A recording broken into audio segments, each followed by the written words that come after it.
Hello everyone, welcome back to my channel. आज हम discuss करने जा रहे हैं need identification of software project management. So hello everyone, welcome to competitive exams tech prep. मेरा नाम पुष्पांजलि है और सॉफ्टवेयर प्रोजेक्ट मैनेजमेंट की सीरीज में आज हम डिस्कस करने जा रहे हैं topic need identification of software project management. So ये हमारा सेकेंड टॉपिक होने वाला है। इसमें हम देखेंगे कि सॉफ्टवेयर प्रोजेक्ट मैनेजमेंट का जो नीड आइडेंटिफिकेशन फेज होता है उसके अंदर क्या होता है, कैसे क्या चीज़ें होती हैं, पूरा डिटेल में जानने वाले हैं। तो बने रहिए, एंड तक वीडियो को देखिएगा। और अभी तक आप मेरे चैनल पर जुड़ नहीं है तो जुड़ जाइए, कल चैनल को सब्सक्राइब और बेल आइकन को प्रेस कर दीजिए, जिससे आने वाली वीडियोस की नोटिफिकेशन आपको मिलती रहे और ऐसी यूजफुल वीडियोस आप देख पाए। चलिए स्टार्ट करते हैं हम अपने टॉपिक को, जो है need identification of software project management.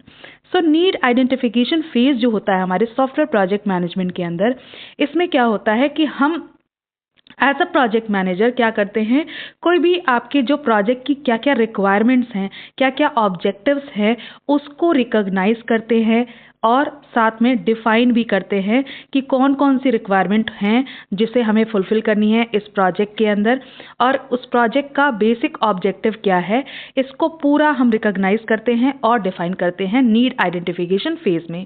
Clear है?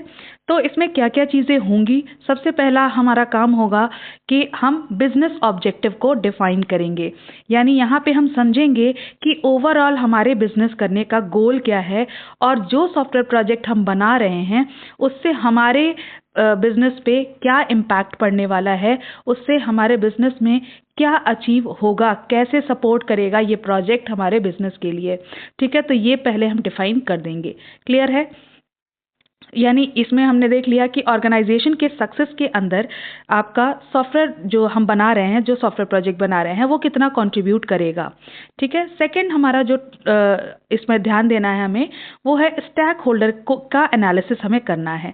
यानी सबसे पहले हम अगर नीड आइडेंटिफिकेशन फेज के अंदर हमें रिक्वायरमेंट्स जाननी है तो हमें क्या करना होगा, सबसे पहले हम ये देखेंगे कि कितने सारे स्टेक होल्डर्स की हमें ज़रूरत लगेगी अपने प्रोजेक्ट को डेवलप करने में। तो सारे हमारे स्टेक होल्डर्स को, जितने भी हमारे प्रोजेक्ट के अंदर इन्वॉल्व हैं, उनको आइडेंटिफाई करेंगे और एनालाइज करेंगे कि हमारे जो स्टेक होल्डर्स हैं उनके क्या क्या एक्सपेक्टेशंस हैं हमारे सॉफ्टवेयर प्रोजेक्ट से, उनके क्या क्या कंसर्न्स हैं और वो क्या चाहते हैं हमारे प्रोजेक्ट को डेवलप करते समय, कि उनकी क्या क्या एक्सपेक्टेशंस होंगी, क्या वो हमारे सॉफ्टवेयर प्रोजेक्ट से एक्सपेक्ट कर रहे हैं। ये चीज़ हम एनालाइज ज़रूर कर लेंगे इसमें। ठीक है, तो रिक्वायरमेंट जानने के उसमें हम सबसे पहले क्या कर रहे हैं, बिजनेस ऑब्जेक्टिव को डिफाइन कर रहे हैं, साथ में स्टेक होल्डर को एनालाइज कर दे रहे हैं कि कितने नंबर ऑफ स्टेक होल्डर हमारे इन्वॉल्व होंगे प्रोजेक्ट के अंदर और उनकी क्या क्या एक्सपेक्टेशंस हैं, क्या क्या कंसर्न्स हैं। ठीक है, ये आपको डिफाइन कर लेना है। फिर आपको क्या यहाँ पे देखना ज़रूरी है कि हमारी प्रॉब्लम कि कौन सी प्रॉब्लम रिजॉल्व करेगा हमारा सॉफ्टवेयर प्रोजेक्ट, यानी प्रॉब्लम डेफिनीशन जो है वो हमारा इंपॉर्टेंट हो जाता है। यानी प्रॉब्लम को हम यहाँ पे इवैल्यूएट करेंगे, कौन सी प्रॉब्लम हमारा सॉफ्टवेयर प्रोजेक्ट रिजॉल्व करेगा और किसको एड्रेस करेगा, कौन सी प्रॉब्लम को हमारे एड्रेस करने वाला है। ठीक है, नेक्स्ट हम देखेंगे एक फिजिबिलिटी स्टडी कराएंगे, कि हम एक फिजिबिलिटी स्टडी कंडक्ट कराएंगे कि हमारा प्रोजेक्ट जो बनने वाला है वो हमारा फिजिबल है कि नहीं, प्रैक्टिकली पॉसिबल है कि नहीं। यानी प्रैक्टिकली अगर इम्प्लीमेंट करना चाहें कि जितना बजट हमने डिसाइड किया है उसको इम्प्लीमेंट करने के लिए, ठीक है, जितनी चीज़ें, जितने रिसोर्सेज हम लगा रहे हैं, क्या वो फिजिबल है, क्या वो हमारा एक ऐसा प्रोजेक्ट बना पाएंगे जो हमारे क्लाइंट के रिक्वायरमेंट के अकॉर्डिंग बन पाएगा। ठीक है, तो ये फिजिबिलिटी स्टडी हम यहाँ पे कर लेंगे। ठीक है, नेक्स्ट हम जो डिस्कस करेंगे वो होगा हमारा रिस्क असेसमेंट। यानी हम यहाँ पे ये भी चेक करेंगे रिक्वायरमेंट फेज में कि आपका नीड आइडेंटिफिकेशन फेज में, कि हम ये देखेंगे कि हमारे सॉफ्टवेयर प्रोजेक्ट के अंदर कितना रिस्क अकर हो सकता है, और अगर कोई रिस्क अकर हो सकता है तो वो आपके प्रोजेक्ट के लिए क्या क्या चैलेंजेस ला सकता है। ठीक है, उसके अकॉर्डिंग आपको क्या करना है, स्ट्रेटजी प्रिपेयर कर लेनी है कि कैसे उस रिस्क को हम मैनेज करने वाले हैं आगे। क्योंकि जब तक आपका प्रोजेक्ट चलेगा तब तक कुछ ना कुछ आपके रिस्क अकर हो सकते हैं। तो जब भी आप प्रोजेक्ट को पूरा जब तक डेवलप कर रहे हैं तब तक जितने टाइप के रिस्क अकर हो रहे हैं उनको आपको क्या करना है, आइडेंटिफाई करना है कि कितने रिस्क अकर हो सकते हैं, कौन कौन से टाइप के रिस्क अकर हो सकते हैं, और उससे रिलेटेड आपको स्ट्रेटजी प्रिपेयर कर लेनी है कि वो आपका कैसे मिटिगेट होगा या फिर कैसे सॉल्व होगा। ठीक है। फिर आपको यहाँ पे ये भी चेक कर लेना है नीड आइडेंटिफिकेशन फेज में कि अपॉर्चुनिटी एनालिसिस कर लेनी है कि हमारा जो सॉफ्टवेयर प्रोजेक्ट बनने वाला है वो हमारे बिजनेस के अंदर कौन सी अपॉर्चुनिटी ला सकता है। ठीक है, तो हमारे ऑर्गेनाइजेशन में किस टाइप की अपॉर्चुनिटी ये सॉफ्टवेयर प्रोजेक्ट अगर सक्सेसफुल हो जाता है तो कैसी अपॉर्चुनिटी ला सकता है, इसको एक्सप्लोर ज़रूर करेंगे हम। ठीक है, फिर हमारा काम है रिक्वायरमेंट गैदरिंग का, यानी जो भी हमारे स्टेक होल्डर्स हैं जो हमारे इन्वॉल्व हैं हमारे प्रोजेक्ट के साथ में, उनकी क्या क्या रिक्वायरमेंट्स हैं सॉफ्टवेयर के लिए, वो हम रिक्वायरमेंट गैदर करेंगे और एक डॉक्यूमेंट फॉर्म में उसे रख लेंगे। ठीक है, नेक्स्ट हम काम क्या करेंगे, रेगुलेटरी कंप्लायंस, यानी हम यहाँ पे लीगल रिक्वायरमेंट्स को भी आइडेंटिफाई करेंगे कि क्या कोई सॉफ्टवेयर से रिलेटेड कोई भी लीगल रिक्वायरमेंट, कोई भी गवर्नमेंट रिक्वायरमेंट है। अगर ऐसा है तो आपको उसको अपने प्रोजेक्ट प्लान में इंक्लूड ज़रूर कर लेना है।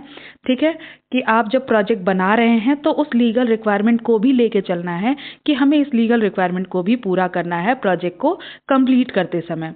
ठीक है, क्लियर है। और क्या आपको ध्यान देना है, यहाँ पे कॉस्ट बेनिफिट एनालिसिस करना है, यानी हम जो भी सॉफ्टवेयर प्रोजेक्ट के लिए कॉस्ट डिसाइड हुई है तो उस कॉस्ट को ज़रूर आपको एसेस कर लेना है। ठीक है, कि डेवलपमेंट में कितना आपका खर्चा आएगा, कितना मेंटेनेंस में खर्चा आएगा, कितना ऑपरेशनल कॉस्ट आएगा, ये सब आपको कॉस्ट जो है वो एनालाइज कर लेनी है, इवैल्यूएट कर लेनी है। ठीक है, कॉस्ट बेनिफिट एनालिसिस आपको इसलिए भी कंडक्ट कराया जाता है कि प्रोजेक्ट हमारा फाइनेंशियली वायबल है कि नहीं, ये चेक करने के लिए कि फाइनेंशियली वर्किंग है कि नहीं। अगर हम इसे जितना बजट हमने डिसाइड किया है उसमें ये प्रॉपरली वर्क कर पाएगा कि नहीं, इसके लिए भी हम कॉस्ट बेनिफिट एनालिसिस जरूर करते हैं। ठीक है, फिर हम बात करें टेक्नोलॉजी असेसमेंट की, हमें यहाँ पे ये भी चेक करना है नीड आइडेंटिफिकेशन फेज में कि आपका जो सॉफ्टवेयर प्रोजेक्ट बनने वाला है वो उसमें जो भी टेक्नोलॉजी लगने वाली है क्या उससे रिलेटेड आपके ऑर्गेनाइजेशन के अंदर स्किल रिक्वायर्ड, जो भी रिक्वायर्ड स्किल है वो अवेलेबल है कि नहीं। अगर रिक्वायर्ड स्किल अवेलेबल नहीं है तो आपको आउटसोर्स करना पड़ेगा, यानी अलग से एक्सटर्नली आपको रिसोर्सेज को लेना पड़ेगा अपने ऑर्गेनाइजेशन के अंदर, ताकि आप उससे नेसेसरी जो भी आपकी टेक्नोलॉजी इन्वॉल्व है हमारे सॉफ्टवेयर प्रोजेक्ट में वो हमारी नीड फुलफिल हो पाए।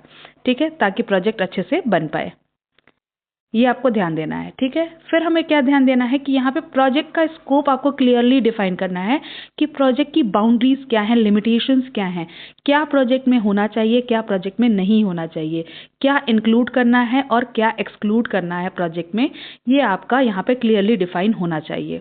ठीक है, ताकि हमें ये समझ में आए कि प्रोजेक्ट के अंदर अननेसेसरी चीज़ें हमें इन्वॉल्व नहीं करनी है, हमें सिर्फ नेसेसरी चीज़ें ही इन्वॉल्व करनी है। क्लियर है।